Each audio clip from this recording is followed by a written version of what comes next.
glasses? Well, I don't know. I kind of think I almost vaguely look like a crazy professor, but I'm a bit older, so I can probably just handle it a little bit, Look like a savvy UK wealth investor and wealth management guy. It just makes sense. I got to keep everything black with my brand, black and black, kind of like my soul. Drink my coffee black. That's just how I do everything. But well, cool, man. Well, I'm excited. This looks like it's working. Looks like it might be streaming on your page. Let me double check here, and I'll get it shared out. In fact, can you hear me okay? Just got a notification. So I will get this restreamed here and we'll get started. Of course, now it's telling me I don't have internet connection. So that's always dangerous. So we're on my feed as well. I think we're I'm going to double check here. Should be. Excellent. Yeah. We're live. Join us live. All right, guys, love your questions. If you have any questions for Phil as we're doing this live stream, drop them in.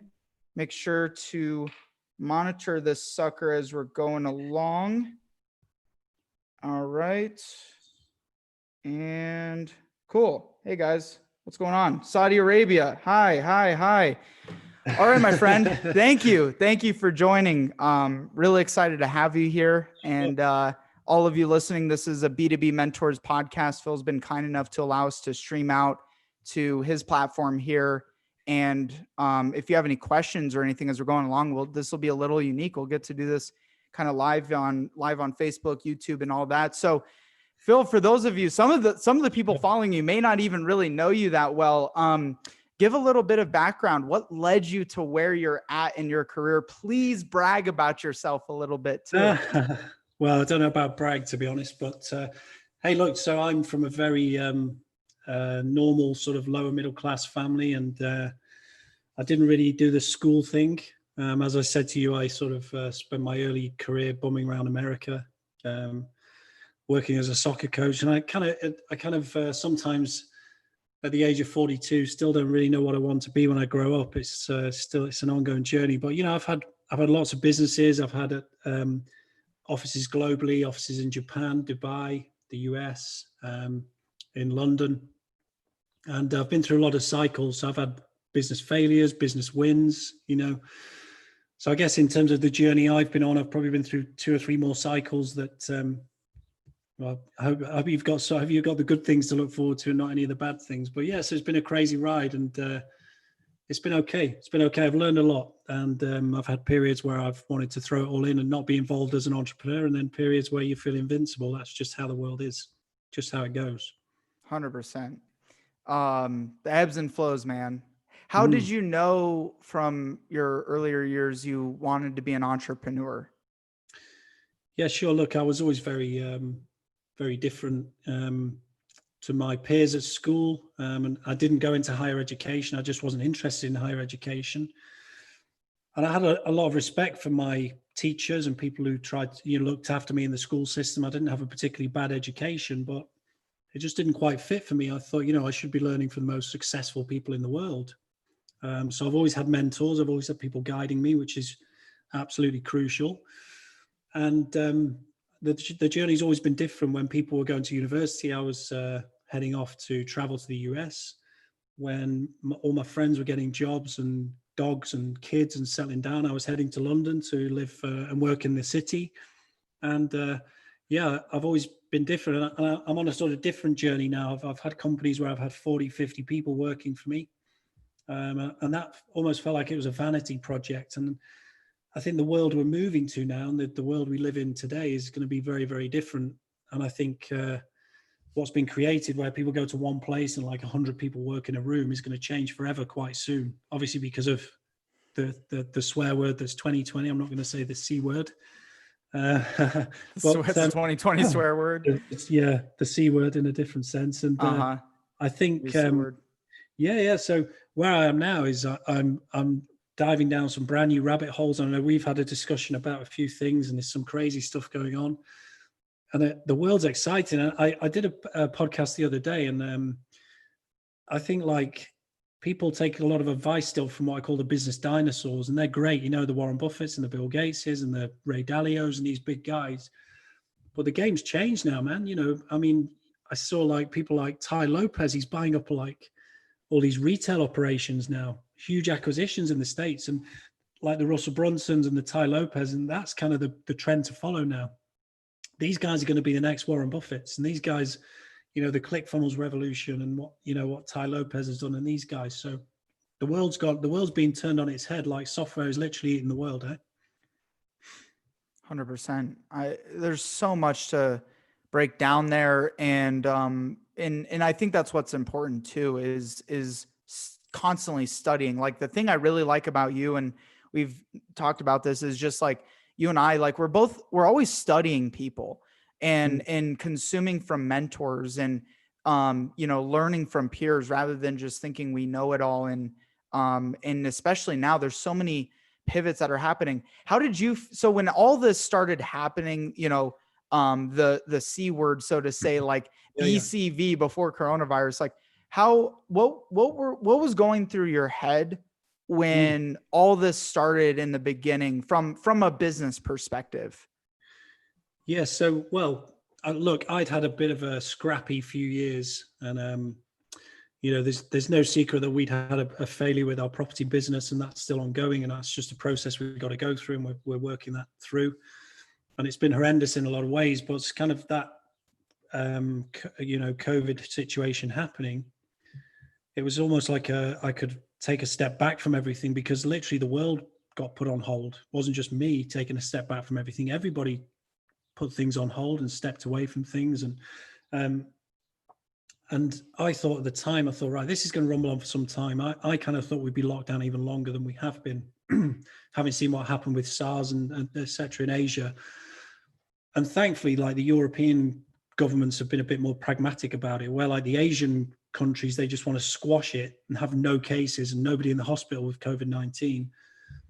I think the European governments have all taken the mandate that they want to just keep the hospitals under control, so there's not too many cases. But then you don't know what to believe, and we're not going to go down those rabbit holes. So for me, it's been a real time of reinvention, actually, and reflection. I think I've read, and I'm not just saying this for the sake of that, I've read over 35 books in audio and book format.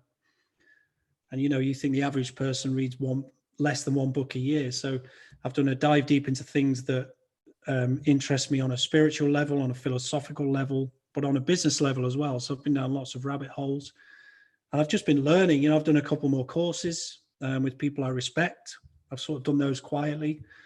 And just investment in myself, really, and just a bit of self-care, which I needed. I think it's been a great year for me in that sense. There's some issues to work through, but it's been a great year in that sense.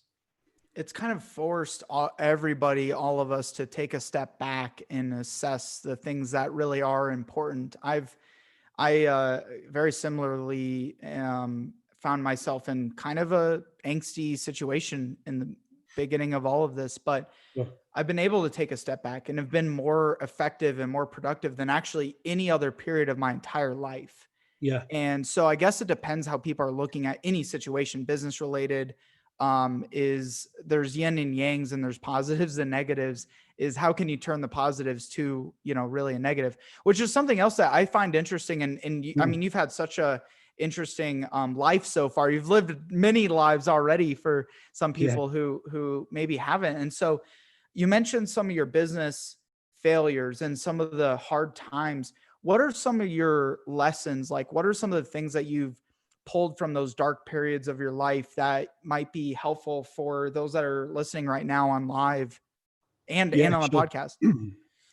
Yeah, sure. So look, the biggest single thing that smacks me straight in the face, and it's been a really reflective year in this sense as well, is that you have to trust your gut instinct. If you're involved with individuals that you're not comfortable being involved with, or if you're involved in a product that doesn't inspire you or motivate you, or I think, I use Oprah quotes loosely, but she said, if you're not enjoying every second of your business life, then you're doing the wrong thing. And I think that's a bit sort of a bit over the top, because you do have to go through the hard yards. But yeah, you should. I think what this period of time has done, everyone's had two choices and there's been a junction here. So everybody's had a choice to be in their garden and drink from 1 p.m. in the afternoon and have a great time.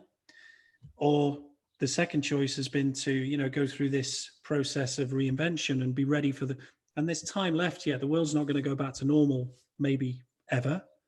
And there's going to be this period of reflection for everybody and a period of hardship. So I think it's been a great time for people to take hold of things that they've been scared to do. And if you haven't done that already, I'd most definitely recommend it. Now's the time. The world's a very receptive place to change right now.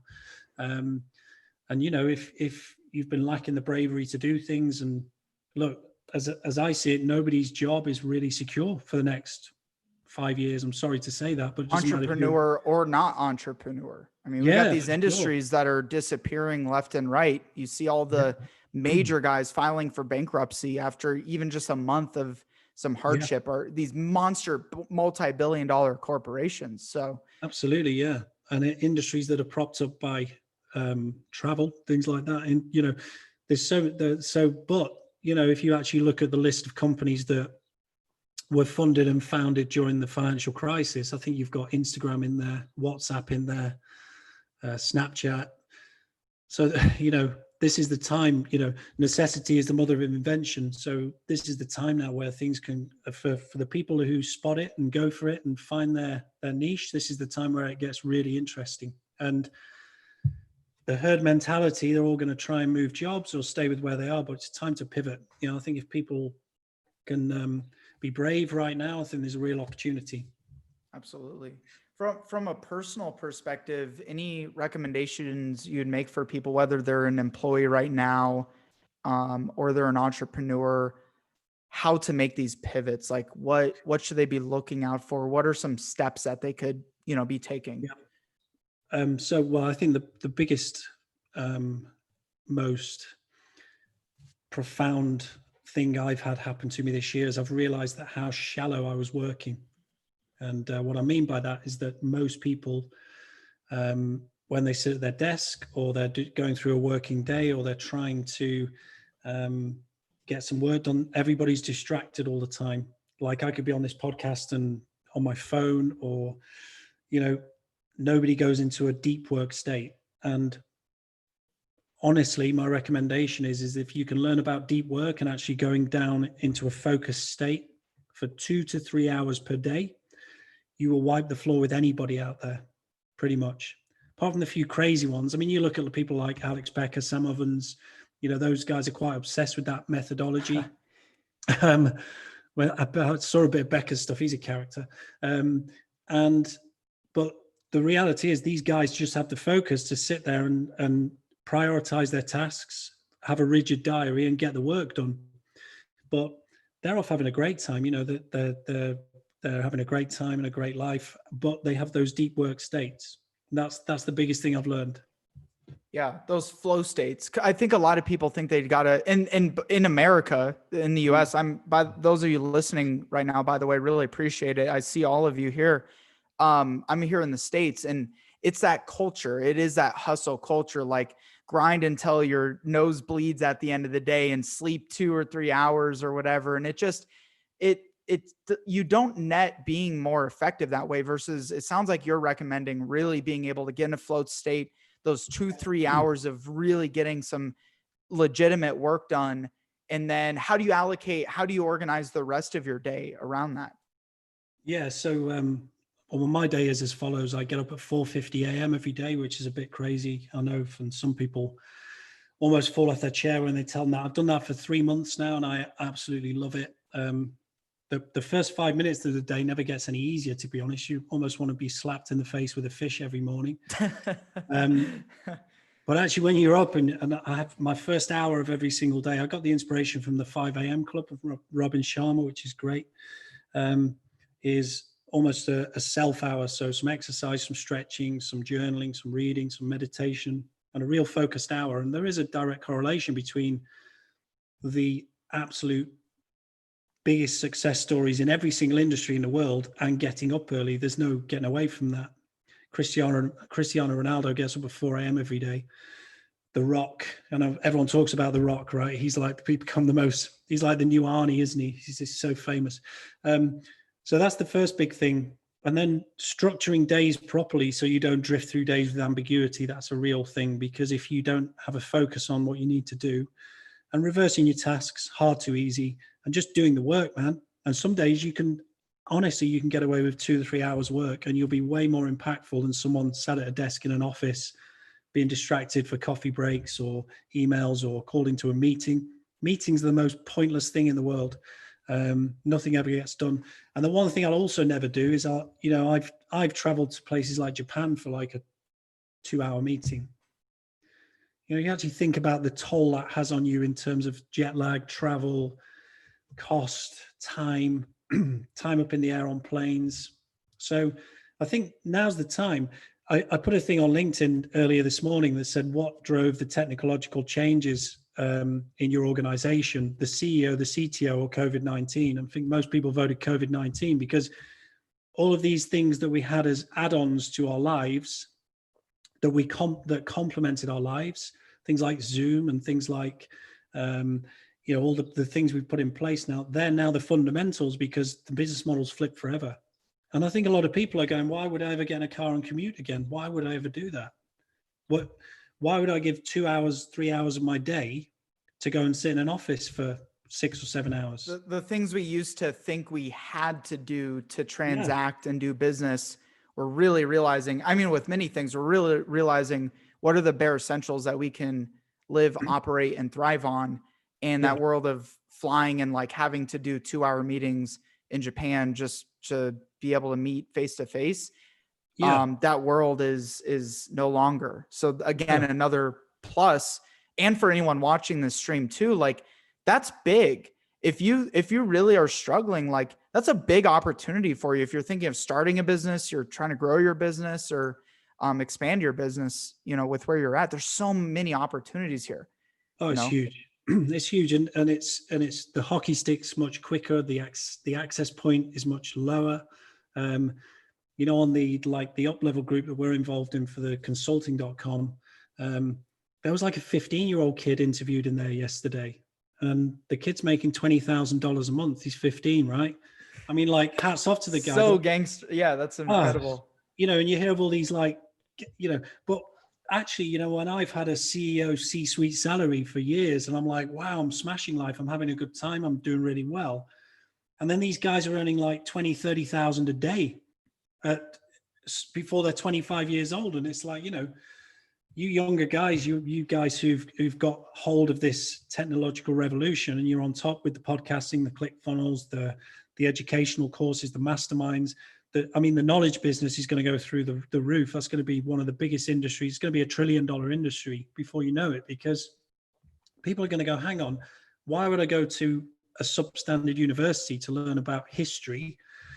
And then when I come out of that, I'm going to have to go and work for an accounting firm, and I'm not using my history degree. People are going to go, well, actually, what I want to understand is how to make a ClickFunnel for my business idea that I can deliver, and it's going to cost me less than $10,000 to do the whole thing, as opposed to $100,000, $200,000 to go to uni.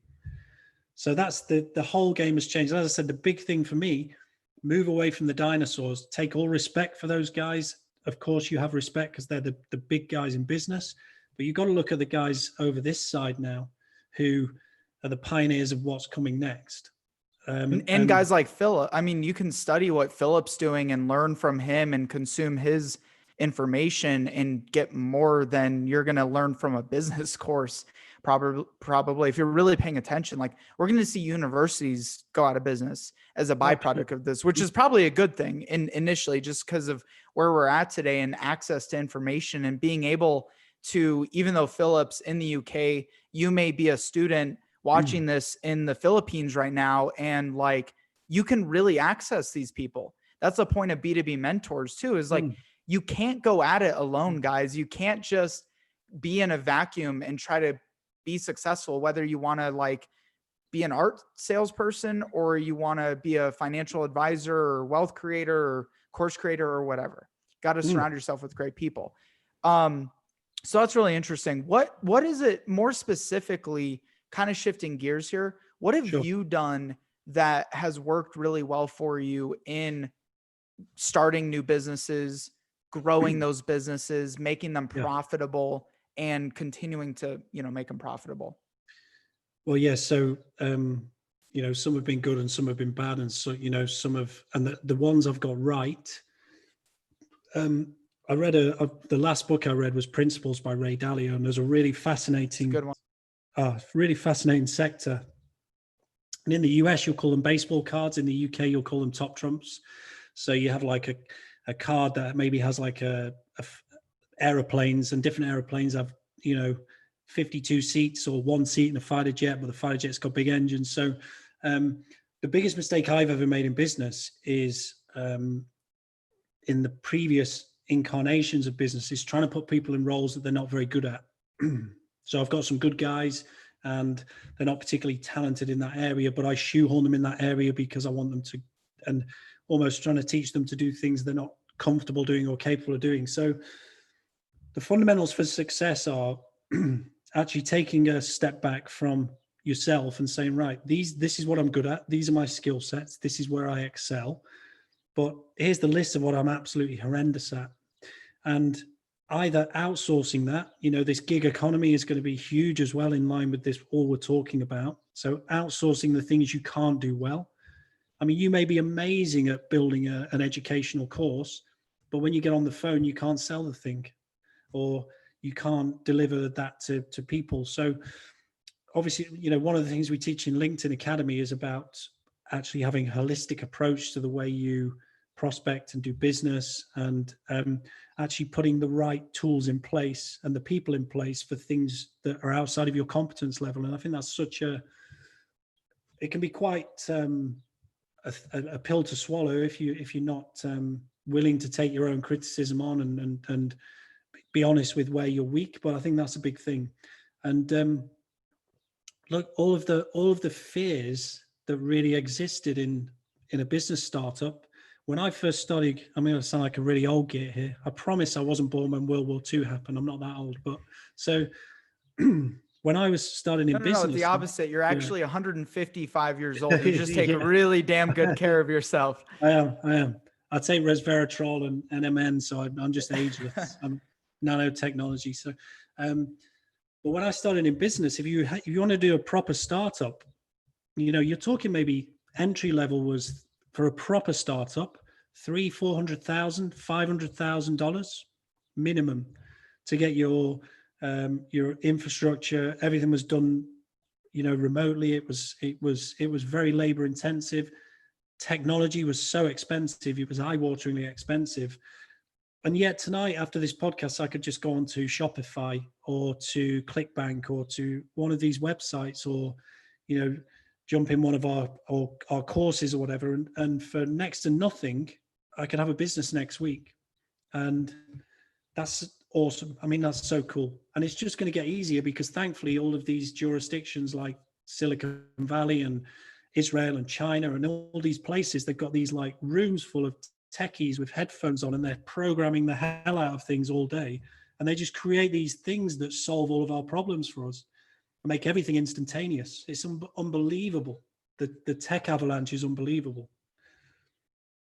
It's almost overwhelming at times to weed through like what works. And I think that brings back to the focus thing you're talking about too, is not getting so overwhelmed with it, thinking you have to do it all, be it all, but like really focusing in on one thing and like driving that forward, right? If you start a new business, you're probably pretty focused in on just that, not like too many different things all at once. By the way, I'm looking at your live stream here. Those of you that are listening, if you guys are enjoying this, getting value out of this, make sure you hit that like button, hit that clap sign on there, give some love for Phillip, who's, kind enough to share his time here today. Make sure you share this stream out so other people can see this as well. There's so many out there that like vitally need this information. So again, really appreciate each and every one of you tuning into the podcast. So shifting gears here too, let's talk about LinkedIn a little bit, because I know the world of LinkedIn very well. You know it even better. You've been in it for much longer than I have. How did you get started with LinkedIn? What were some of the mistakes you made in the beginning? And how do you continue to leverage the platform to create wealth? Yeah. So, yeah, I mean, I guess I'm a veteran of LinkedIn. I jumped on LinkedIn very early when I worked in London. And I think even now, I mean, I think that the stats are unbelievable. And LinkedIn have a real challenge because the big thing, they're acquiring companies left, right, and center to try and get people on the feed for longer. This is becoming a social media platform. Hence why I've got LinkedIn Live and we're podcasting on my feed. I mean, you have people when you comment on certain posts, you go, "This isn't Facebook, man. Post it on Facebook." But whatever. Look, that party's over. That happened like 5-6 years ago. So I'm a veteran of LinkedIn in that I always used it to prospect for business. And I guess I was one of the very first people that, I mean, obviously you can get the LinkedIn badge if you're Michelle Obama or, you know, you're Ray Dalio or these people that get you can't earn the LinkedIn badge, which is a bit of a crazy one. I mean, they should open that up as well to select people who've been loyal to the platform. But LinkedIn didn't really have influencers when I was using the platform. And I thought, hang on a minute. So most people, like 98, 99% of people at the time just use this as a virtual CV. Nobody knows what it is. And because your company means you have to have a link to it and you can be contacted. And it went crazy. And what I love about LinkedIn is it's cross-jurisdictional as well. So you can speak to people in China on LinkedIn, which is a real USP. They've kind of escaped this this technological Cold War that's going on between like Hawaii and Facebook and the US government, the Chinese government and the Russians involved. And so LinkedIn's great. It's a truly global platform, which is fantastic. Do you think it's like more so because people aren't looking at it? It's more business related. So like they want a good user experience. They want you to be able to do business with people in China. So they're going to provide those, the translation options. Yeah, I think a lot of people in China do a lot of good business through LinkedIn. So it's created a great, and hopefully long may that continue. I don't know whether it's on the radar of authorities to start looking at it. But the beautiful thing about LinkedIn was that when I started really building my audience on there, it's probably the first time in my life I've been ahead of the game on a prediction, be it stocks and shares or real estate or anything. But I thought, okay, so I'm just going to start putting content out there that I think is quite interesting and cool and compelling and relates to what I'm doing. And the platform just went crazy, like literally crazy. I was blowing up on the feed. At one time, I was getting 1,500 new followers a day. And that went on for quite some time. And I'm not sure why it sort of slowed off now, but that's a different conversation for another time. But the main thing was that I was in a real blue ocean because people were following me and engaging with my content because the LinkedIn is the only social media platform a lot of people who have a job can use at work, and they can sit there and, I'm just doing business. Actually, I'm watching cool videos that Phil's put on about robots taking over the world, when they're pretending to. So, and that's why people were following me, because their LinkedIn wasn't restricted and you can have it on the feed there, and it's really cool. So we played around with that a lot.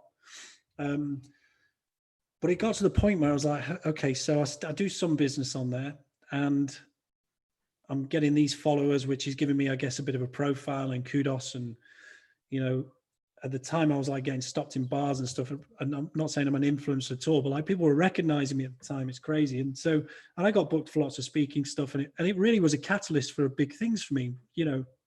One little social media platform is fantastic. And I know we have different focuses in terms of what we do. Obviously yours is more on the corporate to corporate, etc. So, and then I thought, right, so what we need to really create now is a process and a methodology that I can actually start in line with this structure and how I work in a process driven way. I need to have a tangible way to do business here. So, during the lockdown, we've worked with quite a few institutions. We've raised a lot of profile for companies. We've put people in front of capital. We've done also, and we use a very specific methodology that works really well.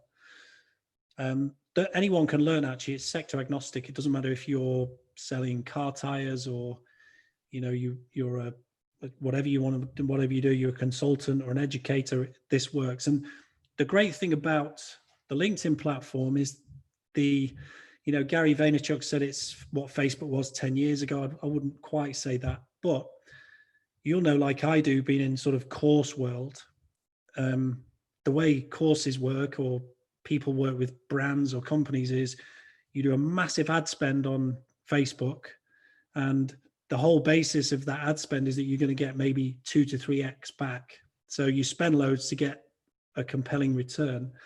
Whereas actually at the moment on LinkedIn, because they're desperate to have people on the feed and they're desperate to have people interacting, you can get all that for free. So it's a real sort of blue ocean and opportunity And for at this businesses. stage too, not to cut you off too much, but like, No, it's fine. it's amazing how many people may see you with this big following or see what I'm doing or see some of the other influencers. But believe it or not, guys, and Philip and I've had this discussion, otherwise we wouldn't be in the space that we are.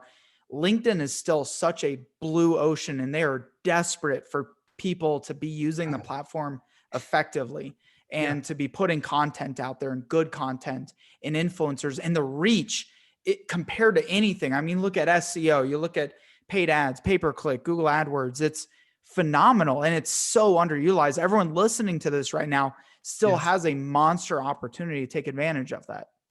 Yeah, enormous. And I mean, you can, if you get something going viral, I mean, I've had posts that have got 10, 11, 12 million views, and it stays on the feed for like 3 weeks.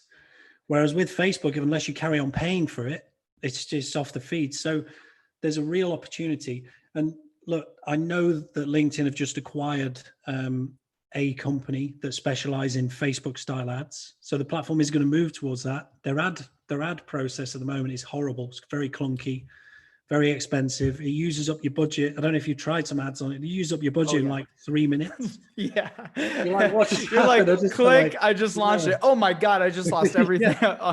I'm broke. I've got one lead and spent $500 and I don't know where the money's gone. So 100%. And it's very expensive at the moment. So, I mean, this is kind of the organic era right now. And I think that's going to come to an end.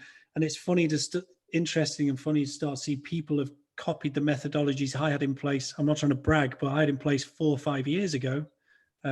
Everybody's doing the same now, like aggregate video content, motivational quotes,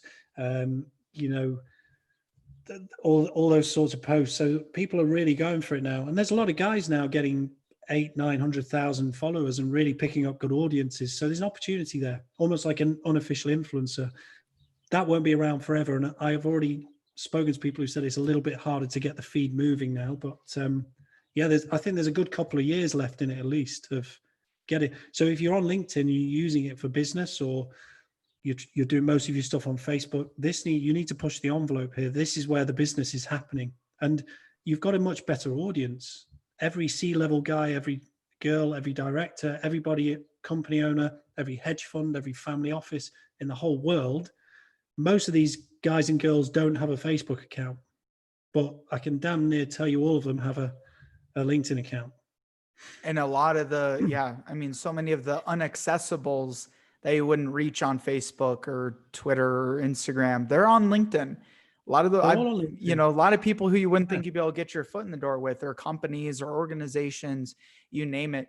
Now this is really interesting too, because there's always a yin and yang here, and someone may look at you and people listening like, how many followers on LinkedIn do you have right now? I think it's like 283,000. Close to 300,000 followers. Does everybody need a large following on LinkedIn to drive business from LinkedIn? Is that a key marker to more business? I would say no. I would say it helps, of course. Where I really noticed the difference on LinkedIn when I started getting seen and I was more visible was 10,000 meaningful connections. But the absolute worst thing you can do, and everybody's done it, and it's just a process you go through, is start connect, and then connect with like 500 people. And then you get stopped from connecting, then you have to wait, and then you have to get emails for invitations. Don't go on that cycle. So there are very easy strategic ways to build those connections in a meaningful way. And it's all about the messaging you send and the people you're targeting and what you say to them. We actually cover a lot of that in LinkedIn Academy. This isn't a pitch for it, but we do. Once you get to 10,000, which shouldn't take long if you're doing the right things, 10,000 meaningful connections and followers, then the platform will go crazy for you because it really starts to kick on the algorithm. We went from like 10 to 100,000 in like a month and a half. at the time. So it goes really quick after that point. But if you actually look on my people also follow on LinkedIn, I don't know how it does it. I've got like Mark Cuban and Eduardo Severin from Facebook. The people also like things. So keep an eye out for that. One thing I've started doing on that, it's a bit of a trick. I don't know if it's a good thing to do or not, but like the other day I went on that feed that the people also viewed, and I had like a hairdresser on there, a young girl who was a hairdresser. And I was like, that's cool. She's a hairdresser, but I've never met her. I don't know her. Why is she on my people also viewed? I mean, I would never know. So what I actually did, I actually blocked her, and it takes her off the feed.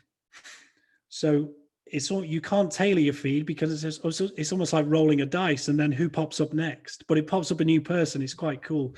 So if you look on mine now, I've got like who's the really pretty actress who's become businesswoman? She's on there as well. Jessica Alba. I Jessica see her Alba's on on. LinkedIn a lot. She's on my thing, yeah. So if you Yeah. look at, yeah, I've got like Tony Robbins on there and the CEO of Microsoft. I don't know how that's Right. happened. So I'm obviously in the right spheres, but yeah, that's a little tip anyway. I don't know if anyone, if you've got people on your feed that like your people also viewed that you have no clue who they are, just block them. Anyway. And you'll get a more valuable versus a vanity following. But it Yeah. sounds like you're not tied to like, you need lots of followers on LinkedIn to make LinkedIn work. It's more about putting the right steps in place, doing the right things, the right activities. And that is what drives, because ultimately if you're doing, I think a lot of people get hung up in like how many views they got in a video or how many likes they got. But at the end of the day, it's not actually creating impact. They're not getting invited to speak on podcasts. They're not getting invited to speak at conferences or being recognized or getting business from it. So it's like, again, one of those yin and yang type things. Yeah, for sure. Look, it's all about authenticity with all these things. Connor, as well as I do. And if you're if part of your roadmap of your business is that you have a social media strategy and you want to do podcasts and you want to get your profile out there, you need to really create continuity with that and be authentic about what you're doing. And everything has to loosely tie to that sphere of your ambition. That's the real point. If you get that right, then that does come through with people, and people respect that and engage with that and follow that. Love it. Any other strong advice you give to anyone from a business, sales, marketing, business development, personal perspective, just kind of in wrapping here? Yeah, so I think we had this massive avalanche of technology hit us called the Internet of Information. And it spawned things such as Facebook, LinkedIn, Instagram, smartphones. And imagine a world where we were pre.com now and we couldn't live without those devices. And it feels like it happens quite slowly. And it does. That was 30 years ago plus. The next avalanche is coming. And, I'm not the oracle, but my advice would be to listen to the guys who are pushing the envelope now and the guys who are the new billionaires. And that's sort of a hybrid of people like, Jeff Bezos into people like, as I said, the big guys online now, and people who've maybe bridged the gap like Grant Cardone's and people like that. These are guys who are always forward thinking. You say what you want about that guy, but he's reinvented himself like 5 times. The guy's in his 60s. And he just keeps on reinventing himself. So the guys who are moving forward and the girls who are moving forward, there's some incredible people out there. That's what I'd say, learn, look at the patterns, and everything is moving towards online only, gig economy, commuting gone, huge office buildings empty that are going to be converted to something else. So you need to be ahead of the curve there. And how do people stay ahead of the curve? What's the see? Like, how do you do it? You just practitionership or got to, well, the access points are so low, but you've got to take some risks. If you are a certain type of business that's relying on something that is going to be out of date quite soon, you've got to take the gamble now. An analogy would be if your business is still using CDs, you've got to move away as quickly as possible. If some businesses will be off that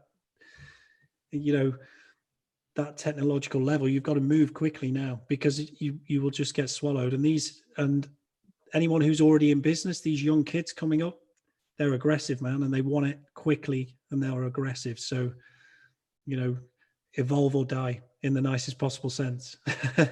On that, man, I can't thank you enough for sharing. We'll have to do another podcast. There's so many different areas we can chop up here. And those of you listening live and after the fact, can't thank you enough. Make sure, again, if you're watching this right now, share the stream out, give a little love, give a little like. That'll help the reach of the post to get this information in the hands of other people who also really, really need to learn from guys like Phillip. And on that note, how can people find you, follow you, get in contact with you, and then drop a little plug for your course as well? Yeah, so we have rolled, my team, we've rolled up all this information into the LinkedIn Academy. It's obviously not officially part of LinkedIn, so it's li.academy. We'll be hosting a webinar this Thursday at 1 p.m. UK time, which is just me giving a very sort of 30,000 foot view of what we're doing. So I'd love anyone who's listening to join that. And we're going to give away some sort of real nuggets of information at that point.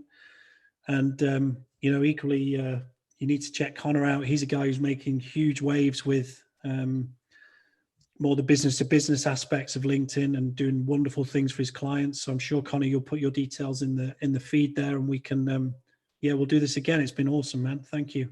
Definitely, brother. Yeah, I'm great. I'm super stoked to get to know you again. Can't thank you enough, and excited for seeing what we can do to partner up and help more people moving forward and everything, and we definitely change some lives and all that. So I'm sure you're probably getting ready for dinner over there at about this point. And with that, everyone listening, again, thanks so much. Make sure you subscribe wherever you're listening. B2B Mentors is on all your favorite podcast apps. Leave a 5-star review, really helps with the rankings, and give us a shout on social media too. We'll see you guys on